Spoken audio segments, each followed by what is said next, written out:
harbor. You can watch the sea lions floating on the surface of the tide. Perfect repose.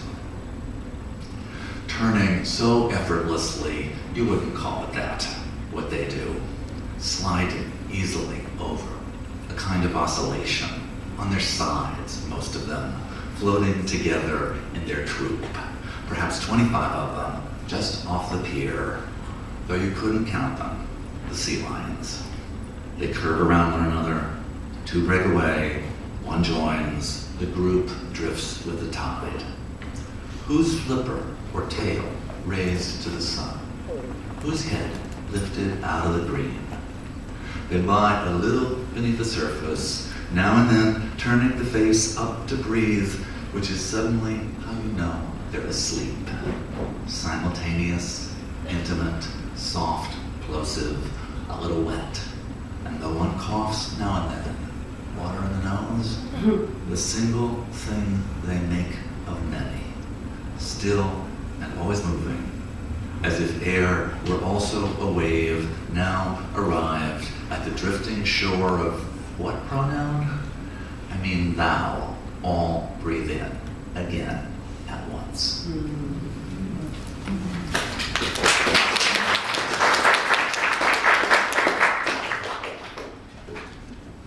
Two more poems.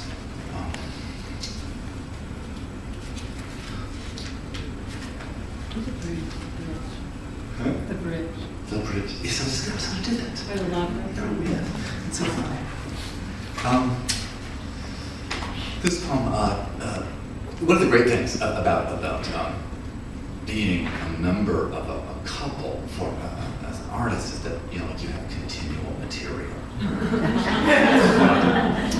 And my partner plays many roles in my poem. Sometimes he gets to be the wise one. Sometimes he's sort of the foil. He gets to be, I hate me for saying this, he gets to be sort of idiot savant. He gets to say like really things that are smarter than he knows that he's saying at the time.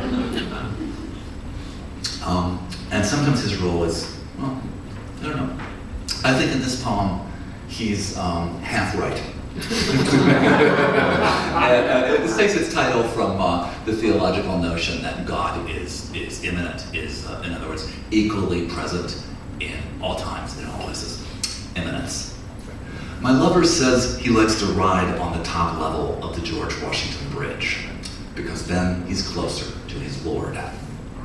I say, but isn't God immanent? And he says, that's true too. And I say, well, how can you be any closer then? He enjoys the mystery of contradiction, likes being lifted up, while I think the highest level of the bridge is terrifying. I act as though I am brave because I understand that it's beautiful up here, shockingly so, April pouring its gold over the gathered Hudson. But still, I think of Roca saying beauty's the beginning of a terror we can hardly bear. My lover would say it's the other way around. Terror, the beginning of some radical beauty. And he's happy, while I drive the appalling, crowded lane, and he looks out over the edges, humming a little, entirely pleased.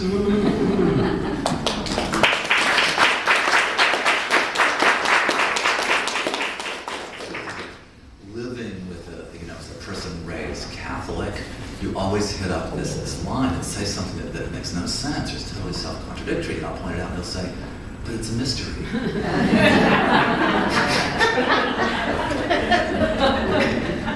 To accept it. Okay. Two more. We'll put one in here. So we can do two more and we're done. Okay? I want to worry about it. Two more. One new, one not. This poem starts in one place and there's a story inserted in the middle. The story inserted in the middle is borrowed from my pal Samuel Delaney, extraordinary science fiction writer and essayist, who wrote a brilliant book called Times Square Red, Times Square Blue, which is about the deracination of Times Square as the old porno theater industry, the kind of tawdry side of Times Square gets pushed out and it becomes Disneyland in Manhattan. Gates of the temple. Brief spells over the course of months. She no longer recalled the names of her daughters and felt sure that her own mother, gone decades now, was on a train on the way, if only she knew at which station. Then, standing over the washing machine, pouring in a cup of fabric softener, gesture she knew so well the cup seemed to fill itself, fill again, she looked at her husband of all those years with a sudden shyness. Did he know then, or later, she had forgotten him? I would be afraid to ask. It would be terrible to ask. My friend tells a story in one of his essays, how he met a man in one of the gone movie houses in Times Square where desire played almost freely. The object of the seeker's adoration, running shoes. Or more exactly, the shoes were gates without which the temple could not be entered. My friend wanted to be kind. He'd seen the man often, so when he needed new sneakers, he said they'd never spoken, "Is there a special kind you like?" Stricken, his longing wrenched into too bright a light, the man could hardly. He whispered as though through a throat half closed, "Light blue," and he fled. So Chip bought sky blue sneakers. But do I need to tell you? The one who'd spoken was too stripped or shamed to take pleasure in what naming his desire had brought him. "There's a man in the house," the woman would say to the neighbors later. "I don't know. He moved in."